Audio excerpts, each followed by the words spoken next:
All right, welcome to Contemporary Art. I am your host and lecturer, Travis Lee Clark. Are you psyched? I'm psyched. I am totally psyched. Okay, so if you are taking this as an online course at UVU, you've almost certainly had a class from me before, so you have no excuses. You know what you're in for. So let's just jump right into this. I am Travis Clark, and if you've been this far in UVU to take one of these upper-level courses, then I'll spare you my usual dad humor.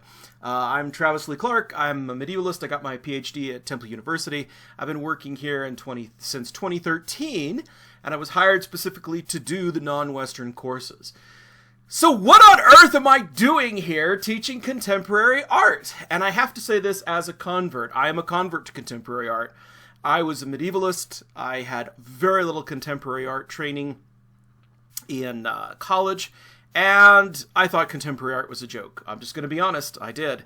And I slowly came around to be a convert. So let me explain how that happened. Well, as I mentioned, I got my degree at Temple University, and Temple University is in Philadelphia. And as it turns out, Philadelphia was one of the nexuses for plural on fudge. Forget it. Was one of the centers for contemporary art, and it has an amazing collection of contemporary art, both in public art and in museums. If you're not familiar with the Philadelphia Museum has probably the best holdings on Marcel Duchamp that ever existed, but it also became a major center for contemporary art. So Robert Indiana, famous pop artist, is there. His famous statue is there. There are many copies of this statue, but Klaus Oldenburg made a lot of his greater pieces, and they were made to be site-specific installations.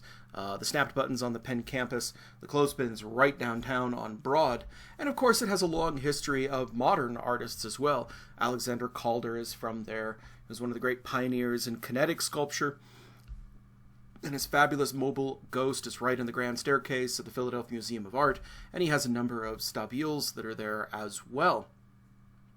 I also worked in the area. I worked at Bryn Mawr College, and Bryn Mawr College, when I was working there in a magical time I like to call the 90s, actually received the papers and archives of Anne Truitt. And Anne Truitt is one of the under-celebrated artists, one of the under-celebrated minimalist artists of the 1960s and 70s. She was actually doing this stuff long before Donald Judd got into the scene. And she was having a show there at Bryn Mawr College, and I was a webmaster who was doing web pages for students and teachers and other things in the Visual Resources Department, which no longer exists. Visual Resources is a fancy term for slide libraries. Yes, before we had classes online in PowerPoint, everything had to be on a glass slide. You have no idea. You don't know the struggle. And I had to file those slides. But I also did other things. I did web pages in the early days. Once upon a time, I had useful skills like HTML, CSS, and JavaScript. This was before I became an actual art historian and forgot all my useful skills. There's a life lesson in there, kids. Listen. And I got to put together a web page for this exhibition they were doing to celebrate her papers coming to the Bryn Mawr archives. And I actually got to meet with Anne Truitt. And so that's one of the great things about contemporary art. Some of them are still alive. If you're a medieval artist, if you're a medieval art historian, there's no hope of ever actually meeting your heroes. But some of these contemporary artists are still alive. You can actually interview them. And so through a variety of experiences, I gained a deeper appreciation of contemporary art. A lot of this I owe to my professor, Gerald Silk. Gerald Silk was a professor of mine at Temple University who taught contemporary. And I had to take a few of his classes, which I begrudgingly took. And he was just such a nice and gentle man. I remember the first presentation I ever gave as a graduate student I gave in his class, and the slide machine exploded. The bulb burned out, and I had to go replace the bulb, and it's held in by a spring, and that spring fired it across the room, and it shattered into 10,000 pieces. There was broken glass everywhere. I was absolutely mortified. It was like, it happens. And so he made me feel at ease. And so that opened up my heart to the possibility of contemporary art. And so I actually started to enjoy it. I actually started to change my opinion. I went from thinking this was, a bunch of no-talent frauds to thinking, no, wait a minute, there really is something there. Well, as fate would have it, I actually wound up graduating I know. It can happen. It happened to me. It will happen to you if you just keep plugging. And once you graduate, you have to get this thing called a job. And by this point, I had become addicted to certain prurient habits like, eating, wearing clothes, sleeping indoors.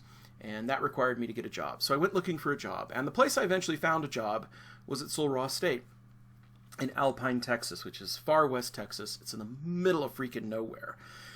But it happens to be right next to Marfa, Texas. And Marfa, Texas happens to be the site of the Chinati Foundation. What is the Chinati Foundation? Long story short, minimalist sculptor Donald Judd was driving through West Texas when his car broke down. And he took a look around, and something about the bleak landscape appealed to him. Makes sense. And he decided to buy an old abandoned Army airfield, complete with the barracks and everything else. And his goal was to turn this into a place where artists could come and make large-scale, site-specific installations. And so here in the Chinati Foundation graphic, you can see works by Dan Flavin, famous light artist, pioneering light artist, but also works by John Chamberlain, who worked in car parts and auto bodies, turning them into sculptures, and of course works by Donald Judd himself. And so Donald Judd used this as an opportunity. There's a lot of his works there. He took this army barracks and stripped out the walls and replaced it with glass walls. This is his site for 100 works in milled aluminum. Each one of these boxes is exactly the same size, but they all have different interior geometries, which means as the light changes, that stark West Texas light, which is unlike anything you've ever seen, really creates this wonderful piece. And it becomes a piece that's very much involved with its environment. He also made the famous 16 works in concrete, these large kind of monolithic blocks of concrete that create this space that you can actually walk around and interact with. And even though he had a falling out with Dan Flavin was, brought on board to rebuild the barracks. And he rebuilt the barracks with only a single natural light source at one end, and then the other end of this long tunnel, he would turn it into these tunnels of light so that you could experience this firsthand. Really amazing stuff. Now, as it turned out, I'd lived in Philadelphia for 12 years, and my entire time in that 12-year period, I hardly ever got to see a few, I got to see a few famous artists. Carol Walker came through. She had a show in the Philadelphia Museum of Art.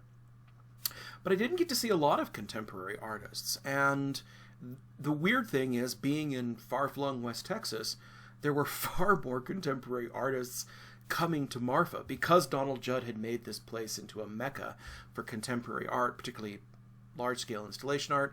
I got to meet, people like Robert Irwin, who was a very famous light artist. I got to meet art critics and theorists and lecturers galore. It was really kind of amazing. Here I was bumping into people that you normally only find in places like, Soho or Greenwich Village. Here they were out in the middle of the West Texas desert. What's really funny is that people from Manhattan are a special breed. It's Texas, it's 80 degrees, and yet they're still showing up wearing black scarves and all black clothing. You got to dress for the climate, people. It was very funny. So it was a wonderful experience, and I got to learn quite a bit about contemporary art. And as it turned out, eventually, I started teaching contemporary art there. So I taught contemporary art for a couple of semesters there, and then that served me in good need, because when I moved to Utah, BYU needed someone who was going to teach contemporary art, so I taught contemporary art. Loved the absolute heck out of teaching contemporary art at BYU, and that became one of my areas.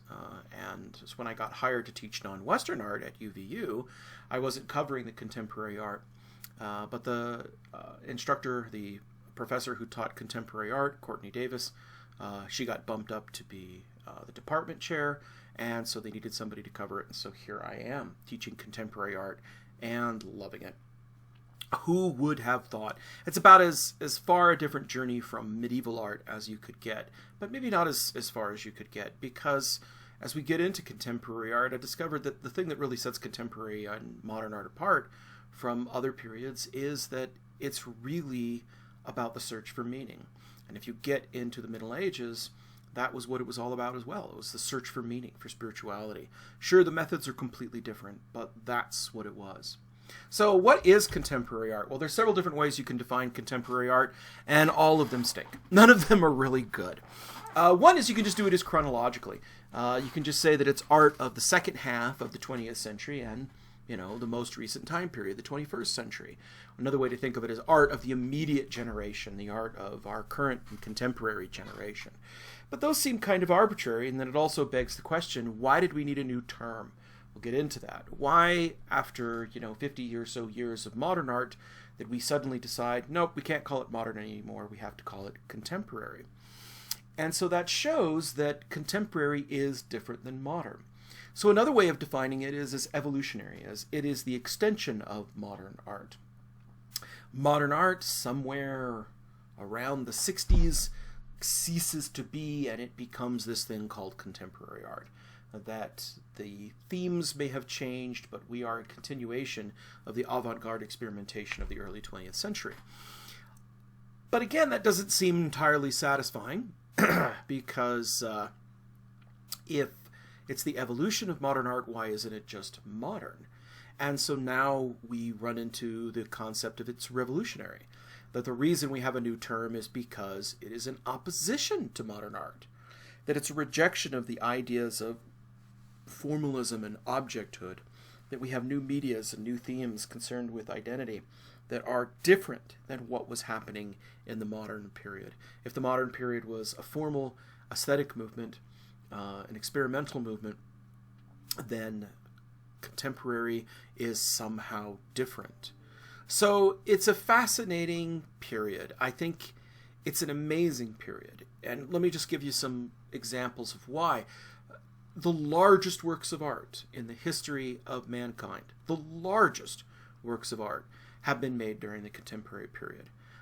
There are more artists now creating in this period, and not just by the fact that our population is, approaching, 7 billion. Actually, it's over 7 billion now. It's not just that our population is larger. A larger percentage of the population is dedicated to the visual arts than ever before. So more money in terms of scale, larger works of art is being done than ever before, and more artists are creating than ever before.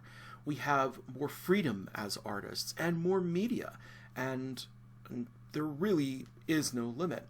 So in a way, it's one of the most exciting times, but in a way, it's also really kind of strange that the art movements of the modern period seem really impactful, and yet there's been kind of a disconnect from contemporary art in recent years, in recent decades. And I mean disconnect from the general populace in contemporary art. We'll talk more about that. So before we get going, we have to get through this kind of deconstruction of terms. We have to talk about this word modern. And it's important to note that for most of its history, the term modern used to mean whatever was happening right now. It means the current moment, the present, what is new. And up until the 20th century, every generation thought of themselves as modern. If you go back to the Gothic period, the term they were using to describe Gothic art was the lavori moderni, that is the modern work, the new work. And so everybody was modern. When Romantics were creating art, that was modern art. When the Impressionists were creating modern art, that was modern art. But something changed. Something changed, and it changed from the second half of the 19th century and into the 20th century. That modern ceased to mean what was happening right now, and it started to become associated with some clear ideological leanings. Modern no longer meant what was happening now. Modern meant art in the manner of the way the modernists made it. And that usually meant a rejection of tradition, a rejection of classical tradition, a rejection of the academy, a rejection of representation and figuration, a move towards abstraction and expression. And so modern really ceased to mean what was happening now, and it came to mean what a set of principles and ideas and styles associated with the people who advanced that. And you can see that when we look at some examples of the modern. By the mid-20th century, modernism was triumphant. Modernism was everywhere. And you could see it in the works of Barnett Newman, with its simplicity, these zips that defined this kind of strange wall of color, or in the drips of Jackson Pollock. Both of these paintings are just straight up examinations of form. And you look at these paintings and people say, what does it mean? And I said, it means nothing. It is what it is. The surface and the creation of it is the experience you get. There is this commitment in modernism to being true to the material, to being true to the actual creation. And this is true across all fields, that, not only in painting and in sculpture is your material supposed to be represented, but in architecture. There's no sense making all kinds of decorative doodads. Mies van der Rohe comes along, and the triumph of modernism also means the triumph of the International School of Architecture. And by the mid-century is creating buildings like this, where glass is glass and steel is steel, and the thing is exactly what it is. And this had become mainstream by the middle of the 20th century. And so automatically you can see the problem. If modern no longer means whatever we're creating new at the moment, if modern means stuff like this, stuff where it's all about surface, authenticity of the materials, abstraction, then there's no place for the avant-garde to go.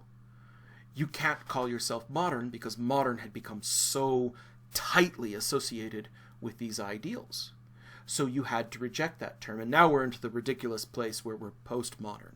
I mean, just think about the term. How can you be post-now? Now is now. There's no post-now.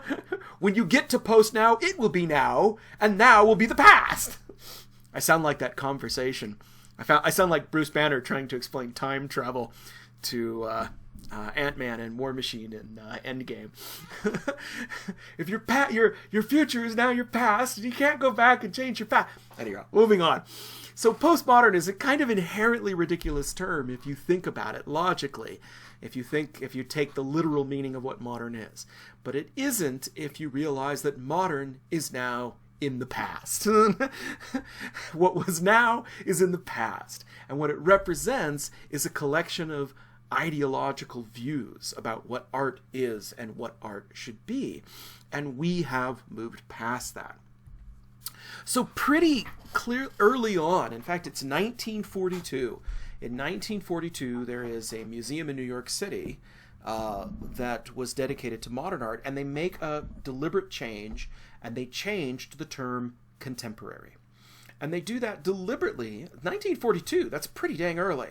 It was the first time that people realized modern didn't mean modern anymore. Modern didn't mean whatever was happening right now. It meant whatever was associated with the ideas and philosophies of those artists that called themselves modernists. And so once you have a new term, once you have changed the meaning of words, you have to create a new word and create a new meaning. And the one that we settle on is contemporary. Now, it doesn't happen all at once. The first usage is 1942, but people are still using modern in the sense of art. They're describing Andy Warhol as a modernist, which we would never do. And they're still using it well into the 60s and 70s.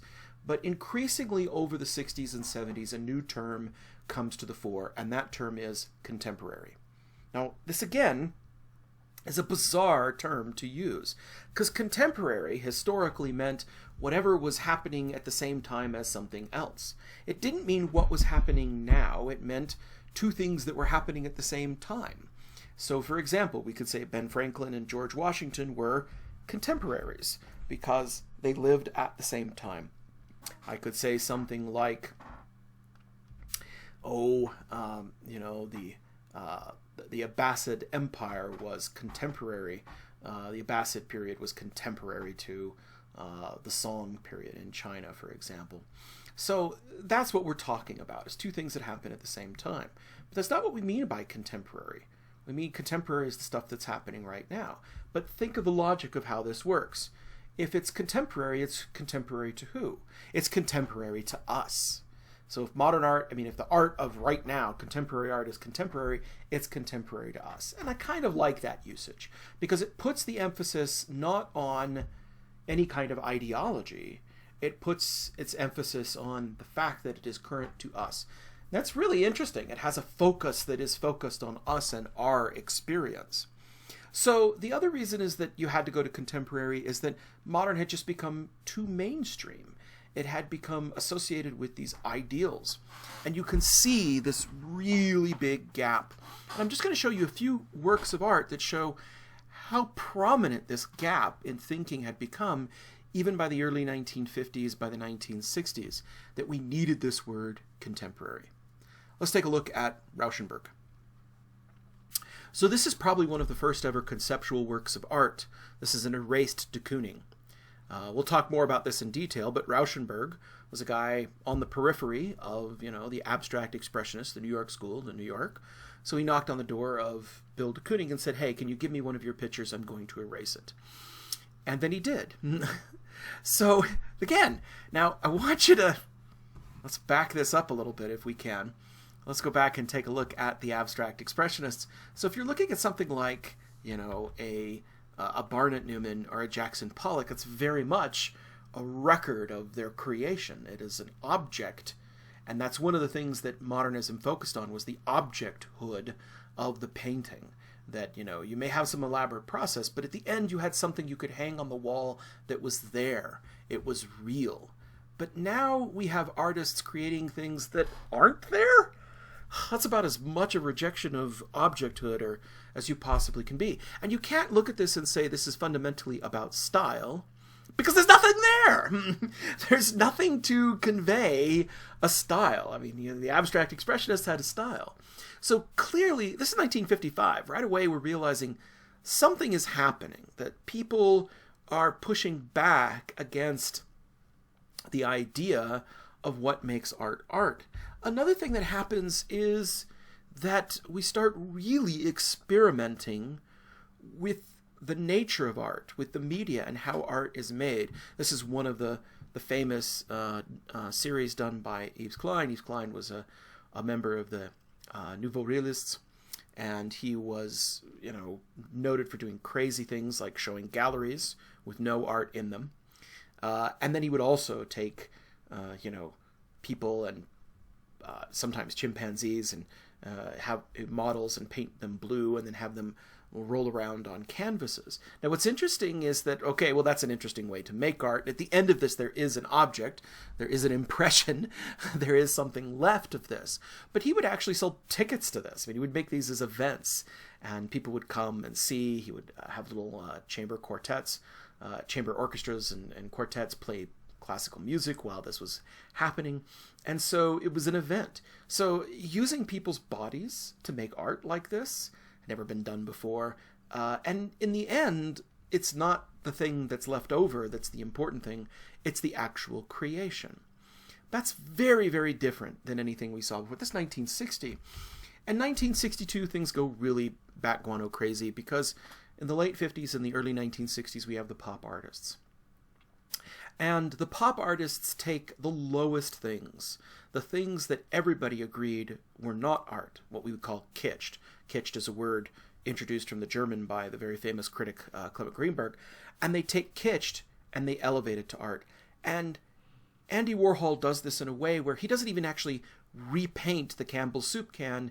He just prints it using a screen print process. So he's actually removed himself from the process in some way.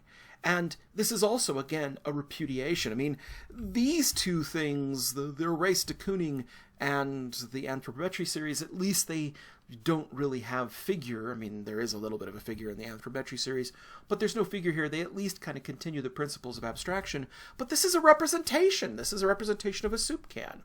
What on earth could he possibly mean by this? And so you see this rejection of abstraction and a return to figuration. A return to symbols, to meaning, and all of the rest of that. So somewhere in the mid-20th century, between the 50s and the 60s, we see a sharp break with the ideology of the past moving towards a new ideology. And while there's been a lot of tumult since, there's been ups and downs and movements galore, we are still in that frame of thinking. We are still in that post, abstract expressionist frame. Pop art seems to be the breaking point, but conceptual art, performance, all of these things happen at around the same time. And somewhere between 1951 and 1974, and those aren't arbitrary dates. I picked 1951 because 51 is the first happening. That was theater piece number 1 by John Cage at the Black Mountain College, which is this radical arts college down in North Carolina. That was the first time people realized something was kind of breaking that direction. And 1974, because 1974 is the time period of several different prominent performance pieces like Abramovich's Rhythm Zero, etc., where, her performance is her body being threatened by all these individuals with 72 objects that she had laid out. So somewhere in that time period, modern art ends. I'm not exactly certain where. And contemporary art takes off. And again, the idea that we're going to put our finger on a specific date and say, that day, that's the day that contemporary happened, we can't do that. But we certainly can say that it's in that time frame. And so that's what this class is about. How did art change, and why did it change?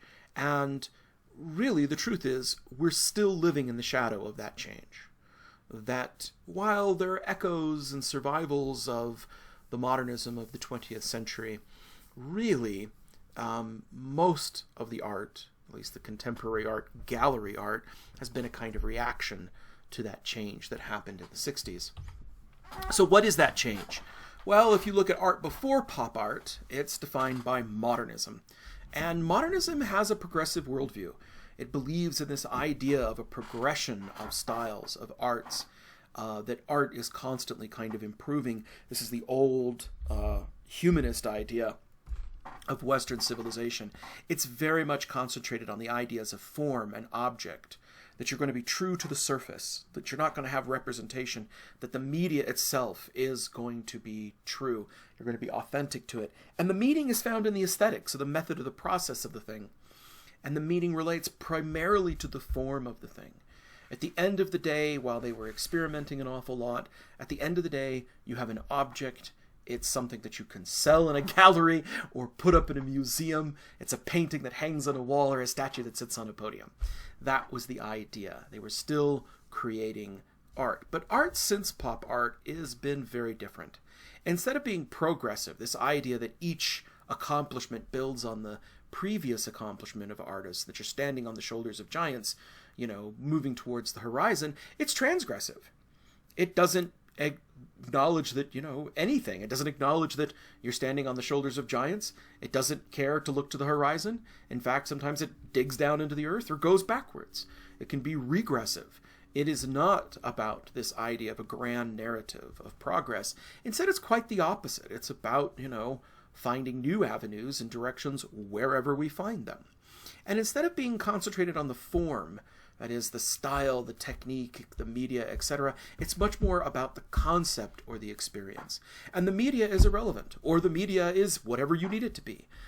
Experimental media had begun in the modern period, but it really explodes in the contemporary period. And it also is anti-object in some ways. A lot of contemporary art is stuff you cannot put in a gallery or hang on a wall in a museum. It's created outdoors. It's either performance, so that when it's over, and there's nothing left. There's nothing to sell. Or it's conceptual, which means that it doesn't really have a form that matters. It can be recreated, and any time it's recreated, it's that same work of art. It's just sometimes some works of art are just sets of instructions. So you have Joseph Kosuth, you have Sol LeWitt, you have and of course Yoko Ono, creating works of art that are a series of instructions, and anybody who follows those instructions can create that work of art. Well, how on earth do you sell that? That's a part of the issue, is they wanted to get away from the commercialism and marketing of modernism. They wanted to get away from the objecthood towards experiences, to things that were completely ephemeral. Some art, like the Spiral Jetty in Utah, is so large you couldn't possibly sell it if you wanted to. It's just out there. And the meaning is not found in the form. It's not found in the form. It's found in the experience. And the experience should be relevant. In many ways, it's relevant to people's lives in that it takes on ideas of identity or social activism. It's not surprising that contemporary art is going to get a lot more political. All art is political. It always has been since time immemorial. I'm certain there's a cave painting somewhere that took a stand on some cave chieftain. All art has always been political.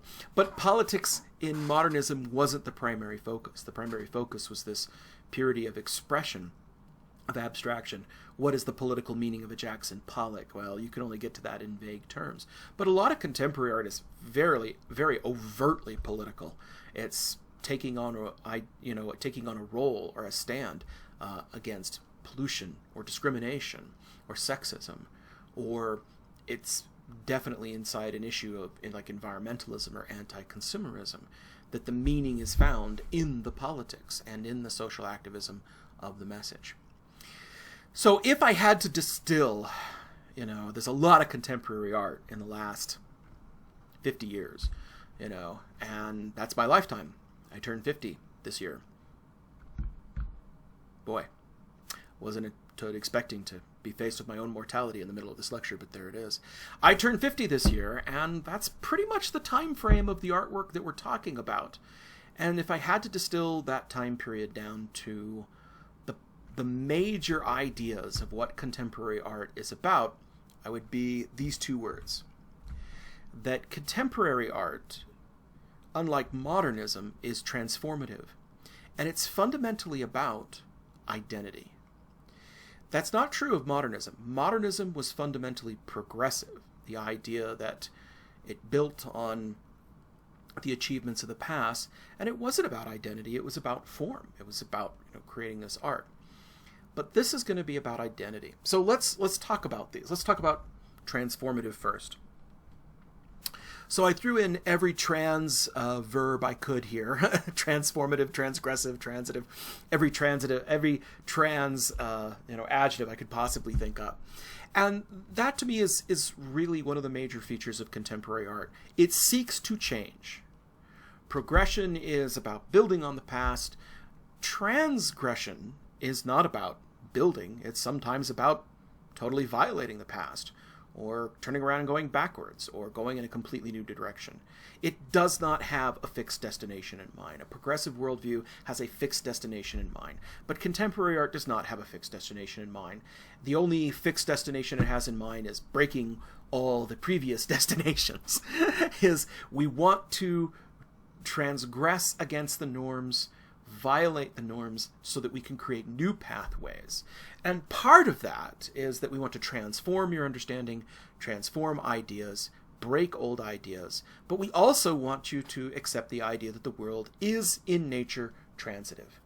The progressive and the modernist view saw the world as progressive, building on itself, but the transgressive view, the transformative view, is that the world is essentially transitive. That means that the only universal constant is change, that things are change. And I want to say, I think this is fundamentally accurate. I think this is, we often don't talk about truth in a postmodern era, because truth is framed by language and ideas and etc., and is fungible in that way.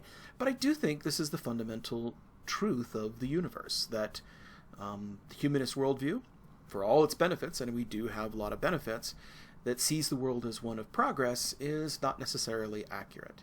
That the accurate view of the world is that things just change, sometimes because of random events we cannot control.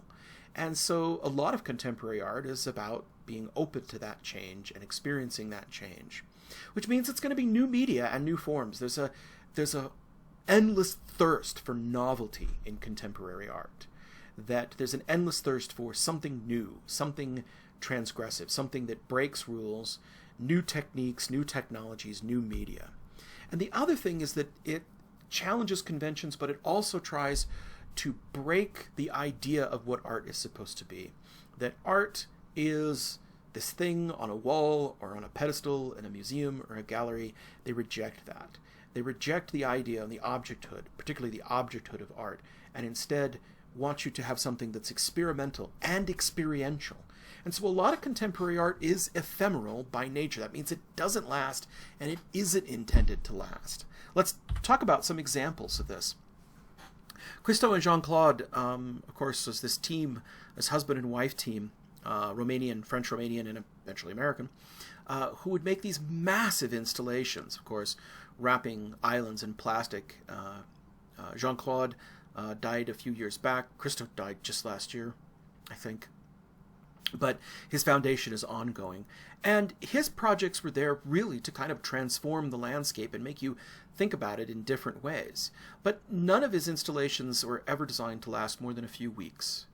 And once they're gone, they're gone.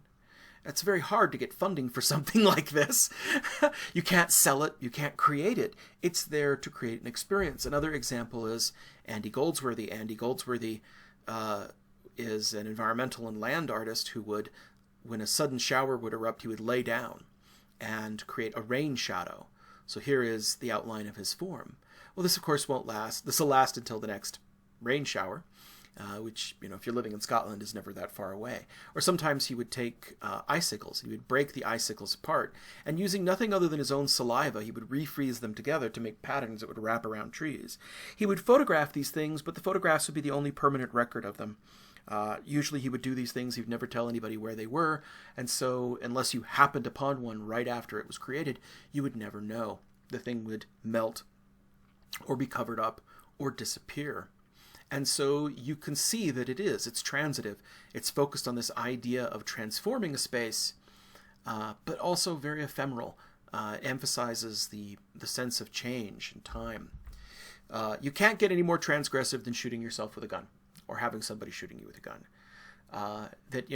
Chris Burden, will talk more about him, literally had himself shot as a performance piece, and by doing so implicated everybody in the audience, because as an accomplice to a crime, because it was technically legally a crime, the reckless discharge of a gun, which is crazy. And then the violation of the human body. I mean, even some of the craziest artists, wouldn't violate their own body, but that's how transgressive we get, is this idea of the willingness to violate your own body, your own safety. The same thing could be said of Joseph Beuys' I Like America and America Likes Me, more commonly just known as Coyote, this performance where he locked himself in a cage with an actual wild animal for 3 days and put himself in peril that way. And so you see this transgressive, transformative nature. New media, digital and video art is created during this time period. The grandfather of all digital and video art would be Nam June Pak, the Southern Korean artist, who coined the term electronic superhighway and created this video wall of television sets. So again, digital art, interactive art, almost all of those are created during the contemporary period. There's been an explosion of new media and forms, and that explosion doesn't seem like it'll ever go away. It's going to be with us for quite some time.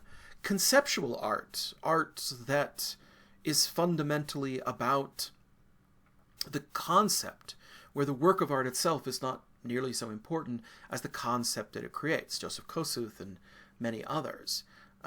The experience of seeing this in person is not the big thing. The experience is actually thinking about what is a chair and what does it mean to be a chair. And then the other thing that comes back is, of course, figuration.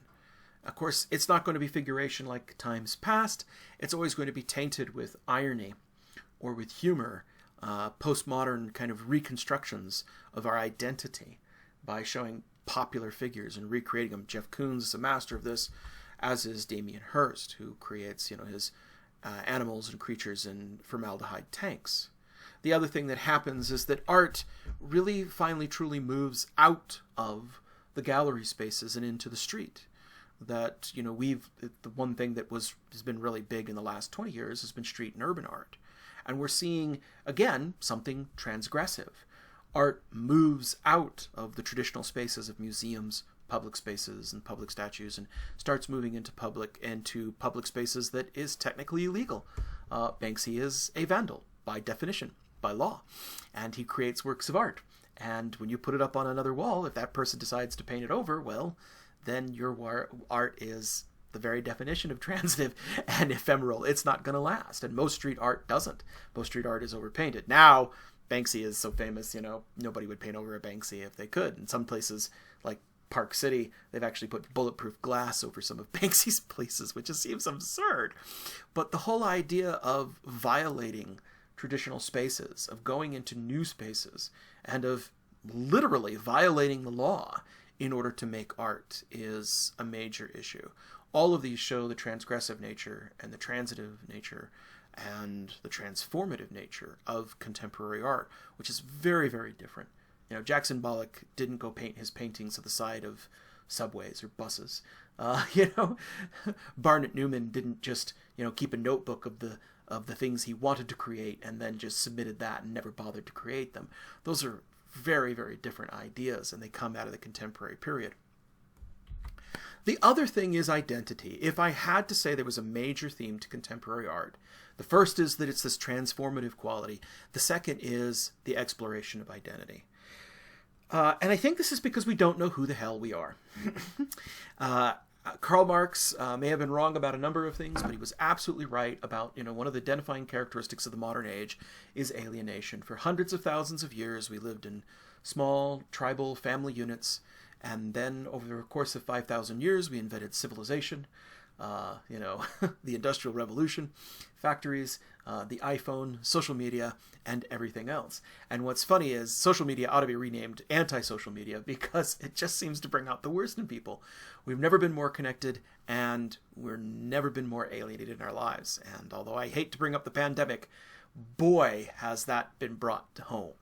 The lack of human connection, the lack of knowing exactly who we are or where we fit into society. Alienation is real, and a lot of artwork is about the alienation of modern society.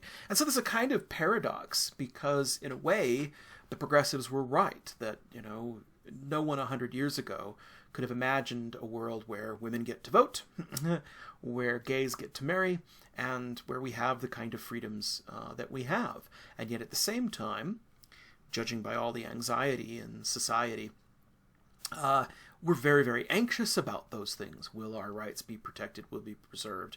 We worry about those things a great deal. We worry about tolerance and discrimination and privilege. The whole discussion of privilege demonstrates this anxiety. That, people wonder in society, do I deserve the position I have in society? Is it unearned? All of that indicates that. And so we're going to see a lot of exploration of identity, who we are and what it means. This was something that, would have been considered a luxury 100 or 200 years ago.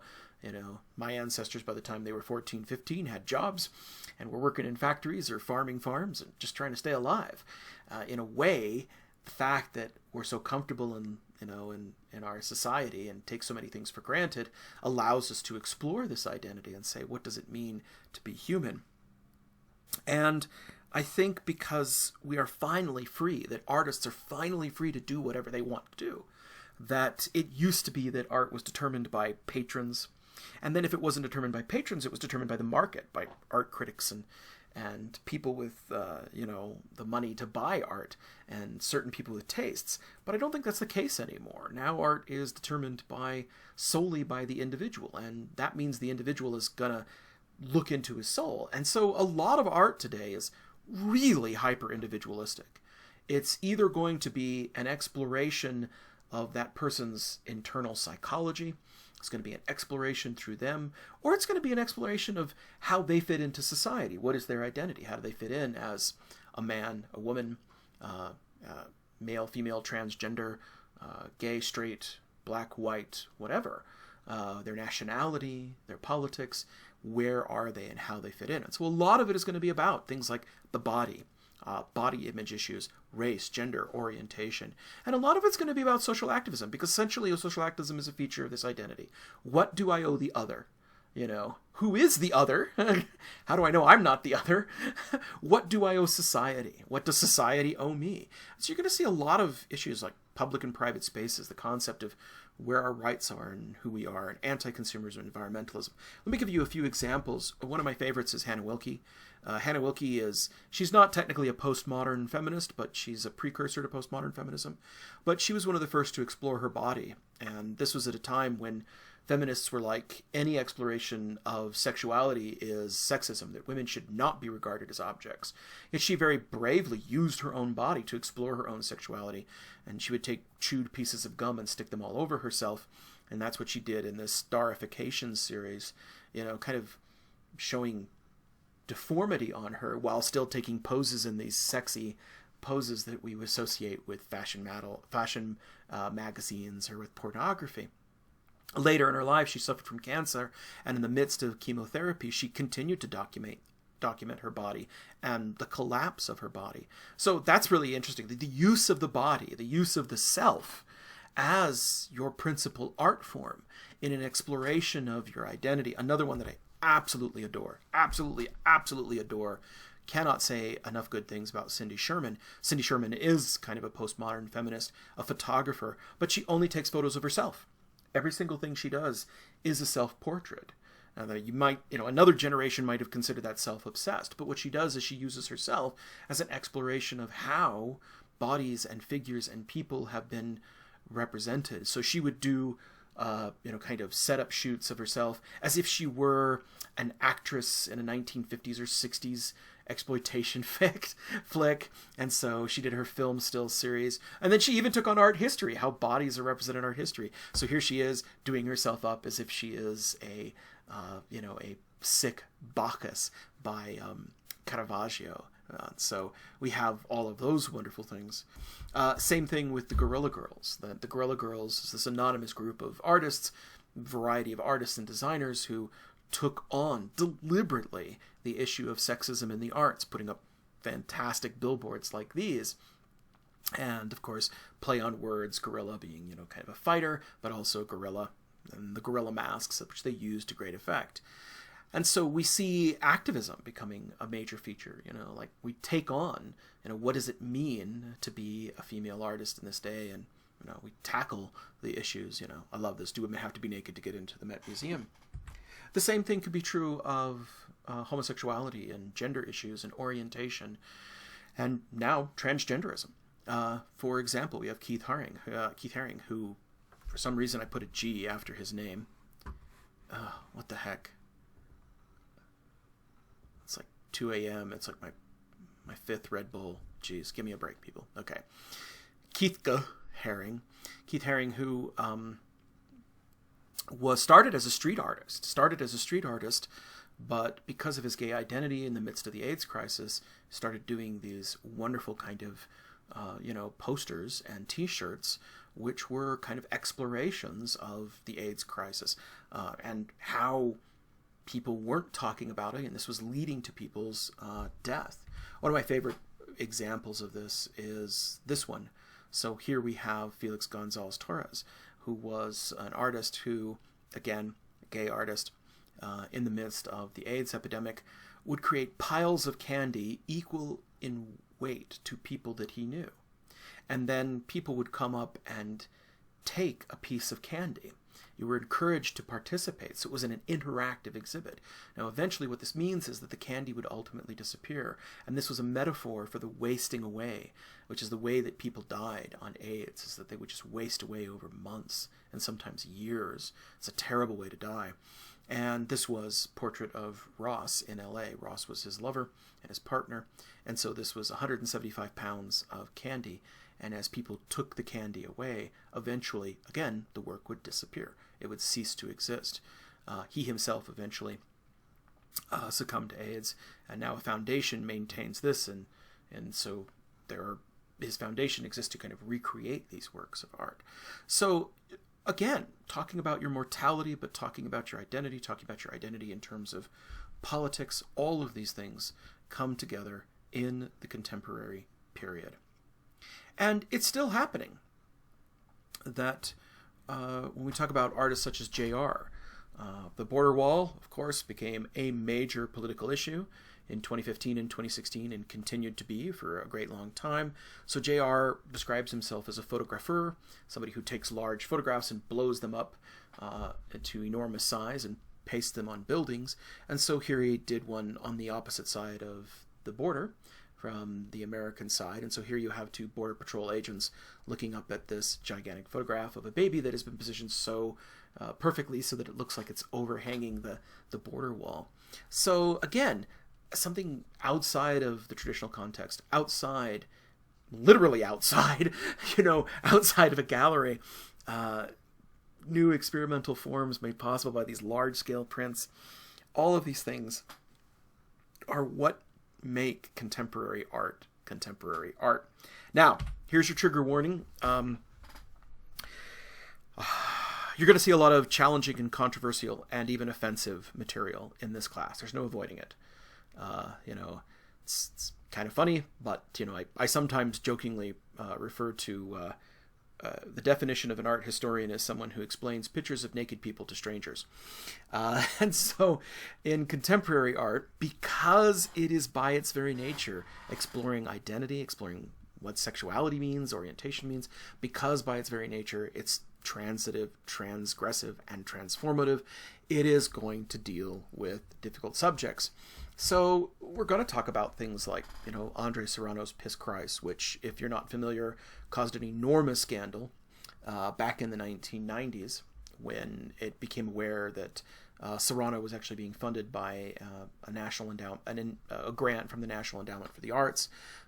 This is exactly what it describes it as. It is a plastic crucifix immersed in a jar of urine, which you can understand why people were very, very upset about that.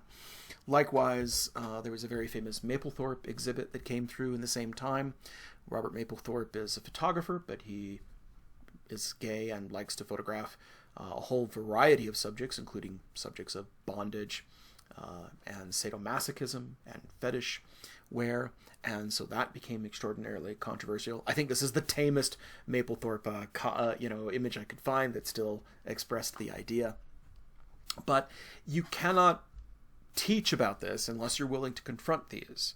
So this is the one video on YouTube that'll probably never be, this is the one course on YouTube that'll never be monetized, because every single one of these is going to have some kind of nudity, some kind of obscenity, profanity.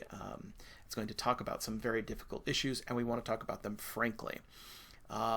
If you're uncomfortable with that, I'm sorry, there's just no way around it. You have to be able to accept this material to be in this class. And if you're not ready to accept that material, well, maybe you should take another class. There's really no way around it. I try to warn people when things are coming up. I try to give them adequate warning to let them know. But at the end of the day, you pretty much have to commit to be willing to experience some of these things. And again, that's the point. The transgressive nature of contemporary art is there to make you feel uncomfortable, because that's how change happens. And that's the goal of so many of these artists. And it's fun. It's fascinating in the long run.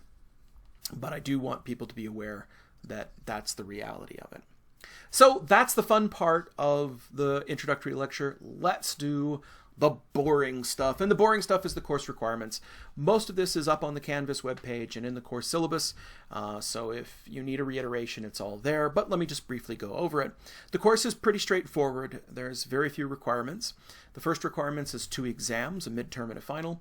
And then there is a term paper and presentation requirement. And then finally, there's class participation. The exams are pretty straightforward. The exams will be handed on Canvas online. Go take a look at the syllabus and the course introduction for the most information. But exams, because they are all online, will be handled through Proctorio. Proctorio is not the world's worst superhero ever. It's actually a company that decided to name itself that. But I can't believe that passed the focus group, but it did. Proctorio is a third-party software that proctors, exams online. And so you will have to use Proctorio through Canvas, but hopefully that will all be transparent, but you will have to download it and enable it on your browser. Details on that are on the syllabus. The syllabus also explains the format of the test, that essentially it's essay based, and there are 5 short essays and 2 comparison and contrast essays. The 5 short essays, I will show you a single image off the study list. Study lists are provided, and you'll have to answer a pretty in-depth question about that. But the comparison and contrast essay questions are the ones that are a lot more in-depth. So generally an answer for a short essay could be somewhere in the area of 50 words. An answer for the long essay should be somewhere in the area of 200 to 400 words, or maybe more. And they're pretty involved. So in addition to the exams, we also have a term paper and a presentation. So a term paper is an original work of research on a specific artist or topic from the last 20 years. Now, I will let you choose your own topics, because I find that if people choose their own topics, they're much more enthusiastic, they're much more on the ball. But the limit is it has to be on something from the last 20 years. So that means any artist that died before the year 2001 is off the table. There's a lot of important contemporary artists that happened, but I really want you to concentrate on something that's happening right now. So it has to be an artist or a topic that's relevant, or an artist that was active in the last 20 years. And what I'm looking for is for concise writing, and you can either do something that's like a summation of the research on this individual. What are the major themes of this artist's life or work, his themes, his methods, etc. Or if it's a topic or a movement, you can do the same. The general advice is don't try to pick something too narrow or you're not going to find enough on it. Don't pick something too obscure, but don't pick something so broad that it just becomes general. You can have a little bit more freedom in contemporary art on your sources. Generally, I don't like students using newspapers or popular magazines for sources, but in contemporary art, since it's happening right now, you can do that, and you will want to look up reviews or art critic reviews of shows, interviews in magazines, and you can also use the artist's personal website. A lot of these artists have their artist statement and essays about their artwork up on their websites, so you can utilize those as well. And I have had once or twice, I've had a student actually call up a living artist and say, "Hey, I'm writing a paper about you. You want to talk about it?" So give it a shot. I mean, who knows? Chances are, it doesn't hurt to try.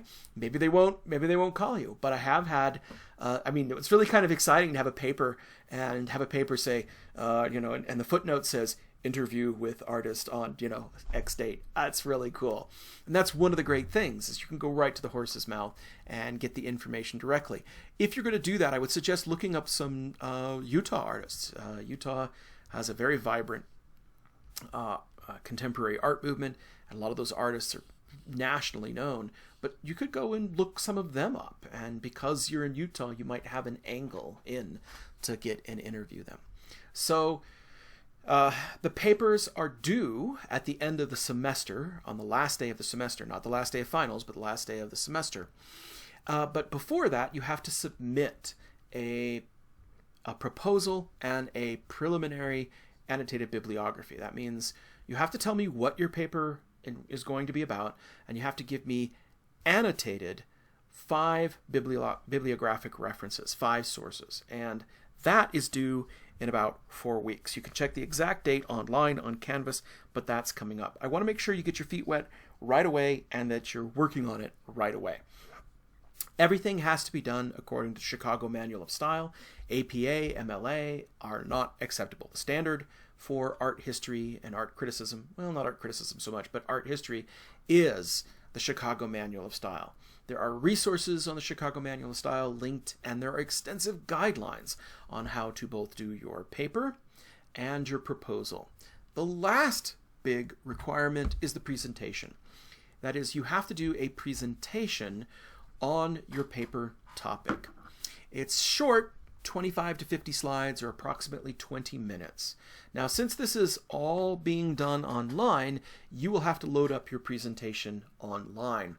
Now, you can use whatever presentation format you want, PowerPoint, etc., but you do have to be able to export it to a PDF to upload it. I have to have something to grade. I have to have some record of your proposal. It can't just be a link to Prezi or something.